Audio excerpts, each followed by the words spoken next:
po jako akawuwo. Wano wetuli mukola bulungi bwansi era nga wano tuza meetings zaffe ez'ekyalo. Mukozi munnaffe ku ABS TV ngono yakola programu y'abaana emanyiddwa nga babywa.com Becky Brison Nakibuuka ng'ayitira mu kibiina kye ekya Becca Foundation olunaku olwaleero bakoze bulungi bwansi ku kyalo Kisowera Kibooba mwe bayoyotedde ekiteba awatuula enkiiko z'ekyalo.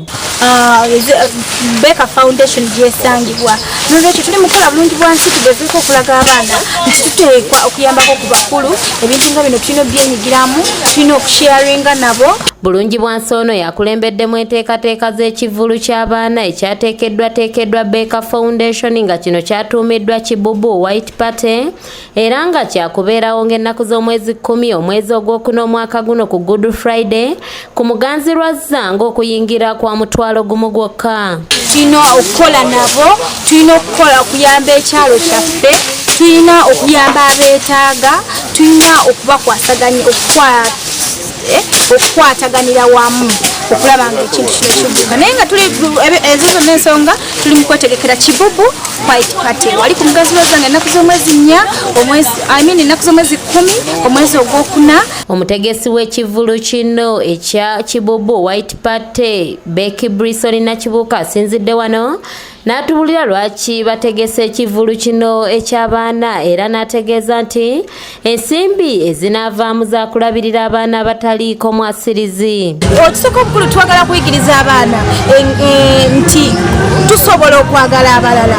Bw'obeera wooli ng'abaana bava mu bitundu eby'ebyalo waliyo n'abava mu bitundu eby'ekibuga, yagala munno mulage embeera ez'enjawulo. Okugeza tulina abaana abatalina kyakulya basobola okuyamba ku bannaabwe okubayigiriza osharingako ne bannaabwe. Tugeze nga bali mu masomero ag'enjawulo, tugeze nga waliwo abazze nga tolina sukaali. Sewamala Lawrence ngono yatwala ebyokwerinda ku kyalo kino atendereza ekibiina ki Becca Foundation olw'okuyooyoota ekitebe kyabwe bw'atyo n'akoowoola abazadde okuleeta abaana mu kivvulu kino mu bungi. Simanyi na kumanya muza kisa gyatusanze najja n'atuwa omukisa guno era oba ngamba batuli ba mukisa kubanga ekifo nga bwe kibadde nakatenge bwe kiri mutuufu mututadde ku mutindo era tuyanziza nnyo tuyanzeege era nsaba Katonda ekivvulu kino kigenda okubeerawo nga 10 ku Muganzirwazza.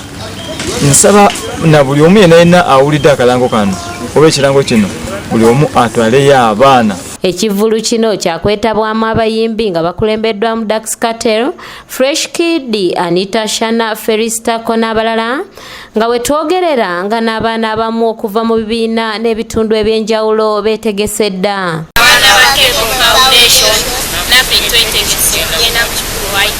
Am I speaking to Nakato? Hey, the Nakato is the guy you met at the airport of Marierba, Kibubu White Party, Muganzirwazza, Okwingira 10K, rooftop Muganzirwazza, Omutwalo. Muchibi Samuel Kebo, yakusakidde eggulire lino okulwa ABS Television. Marierba, fena jetulinda tulierba mateka, Good Friday. Abato bonna nga bambadde white